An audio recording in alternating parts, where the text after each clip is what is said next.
Vamos começar então com a pergunta da Carla. A Carla ela faz uma pergunta que ela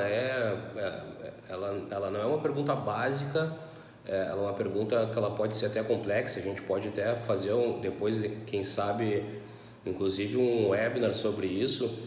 Mas quanto eu devo investir em merchandising por cliente? Qual é o percentual do faturamento? São as dúvidas que a gente começa a ter quando começa a estruturar essa área, né? Então, assim, falando sobre isso, Carla, deixa eu te dizer assim, acho que a gente tem que dar alguns passos para trás, tá? Tu mencionou que tu trabalha numa cervejaria em São Paulo, mas isso vai mudar de canal para canal, de indústria para indústria, até de cliente para cliente, tá? Por quê?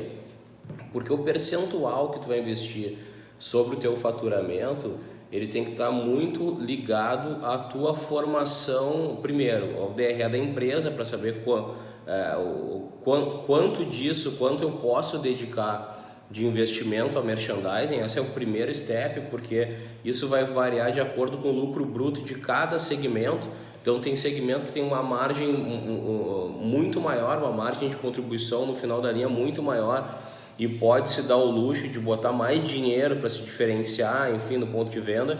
E tem produtos, tem categorias que trabalham com margens muito menores, que não vão ter todo digamos assim, esse lastro de investimento para colocar no merchandising. Então, o primeiro passo é entender dentro do teu DRE como empresa, e isso é uma decisão estratégica que deve vir junto com a diretoria.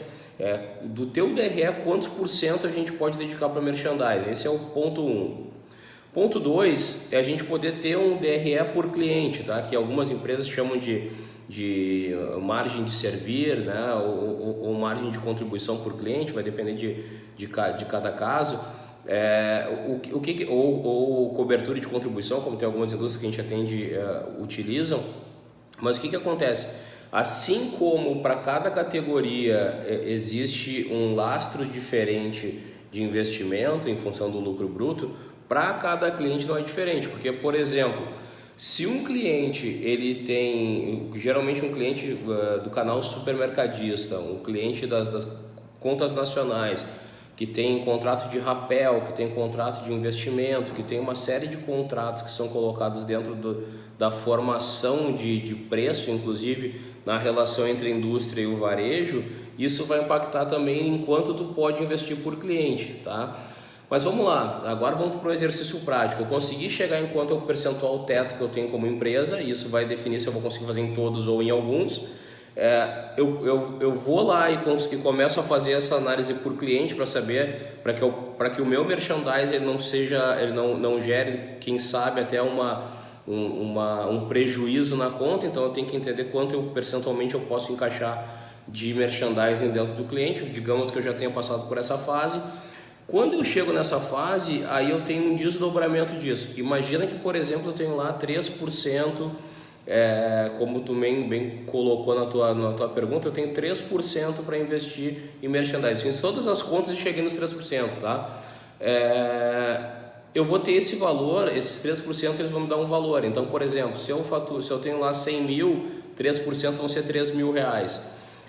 Qual é o desdobramento disso que eu te sugiro? É desdobrar isso em relação ao tempo de atendimento, ou seja, quanto custa o meu promotor, quanto tempo ele trabalha, logo qual é o custo hora desse promotor para que eu possa investir no meu cliente. Se eu já tenho um teto que é 3%, eu sei quanto eu gasto no meu promotor, imagina para a gente facilitar as contas, o meu promotor lá ele custa 5 mil reais, né? Eu tenho 140 horas de atendimento, eu vou chegar lá numa moeda de X, vai dar em torno de 30 reais por hora, tá? Tô fazendo agora de cabeça, mas depois pode fazer o cheque aí. 30 reais por hora. Eu vou conseguir saber assim, bom, se eu colocar 100 horas nesse cliente, eu vou bater os meus 3 mil reais, eu vou estar dentro da minha cota, vai fechar meu número. Agora, se eu colocar, por exemplo, 200 horas de atendimento somado no roteiro dentro daquele cliente, eu vou estourar a minha meta. Então eu acho que assim, primeiro passo, de novo, entende dentro do teu DRE, dentro da lucratividade do teu produto, da tua categoria, da tua empresa, quanto que a empresa pode colocar de investimento, Ponto 2 é ver por cliente quanto o cliente ele suporta desse investimento, e ponto 3 é aplicar quanto em horas, quanto que eu consigo carregar de merchandising dentro de um roteiro por cliente. Acho que esse é o norte.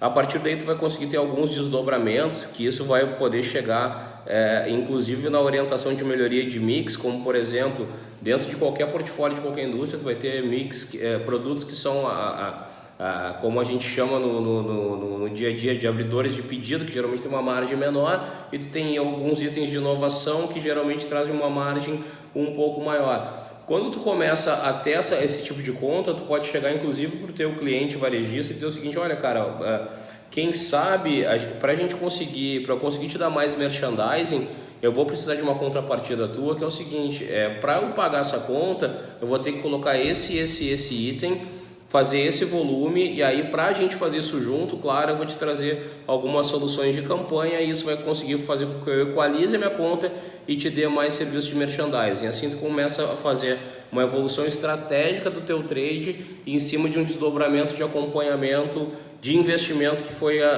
em relação ao merchandising que a gente está debatendo agora. Tá bom? Espero que eu tenha te ajudado. Esse assunto ele é bem profundo, ele é um assunto que inclusive pode gerar um webinar sobre ele. Se vocês quiserem, a gente pode preparar algo nesse sentido, mas em vias gerais, sendo objetivo, eu acho que esse é o melhor caminho para a gente seguir. Beleza? Continua mandando suas perguntas. Valeu!